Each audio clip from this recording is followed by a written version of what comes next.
Some of the things that could go wrong, well, they're quite numerous. Almost everything you could imagine could go wrong at one time or another.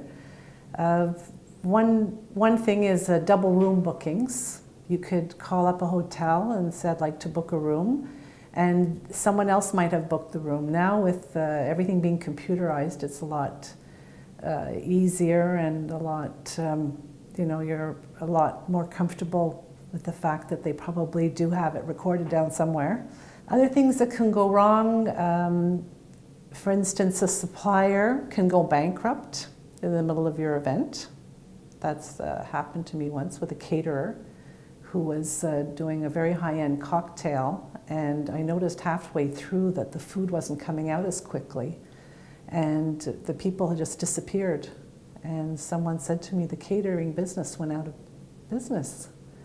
So it was really, there wasn't much that we could do. So it's very important to have a good rapport with your suppliers.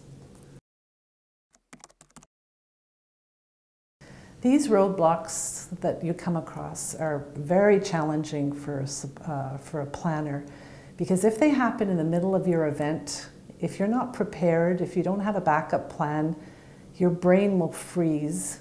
You'll go into an absolute panic if you haven't had the experience, or if you don't have anything planned in the background. If you don't have anybody you can rely on, if you have another meeting planner that you get on very well with, who you can call up and say, what can I do? Because sometimes you're just in the heat of the moment. If you're inexperienced, you just completely freeze up.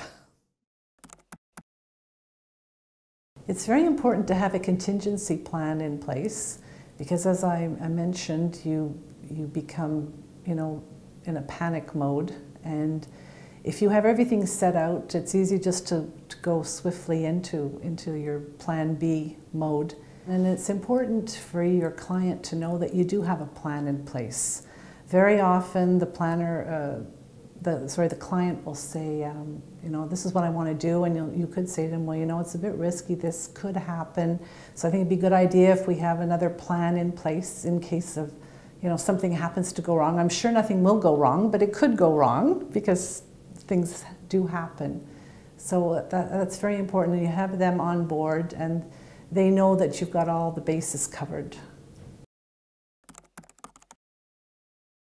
To go about developing a contingency plan, first of all, you need to have a lot of experience, and if you don't have the experience, then go to your peers, find mentors, speak to your suppliers, your clients, everyone who's involved in the project, and work together to put a plan together that's going to work.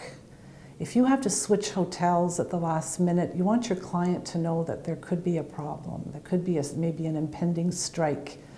You have to let your client know that you've approached the powers that be, that they know that you're worried, and that you're not going to be penalized if you pull out, for instance, at the last minute. You're not going to have to pay a huge amount of money.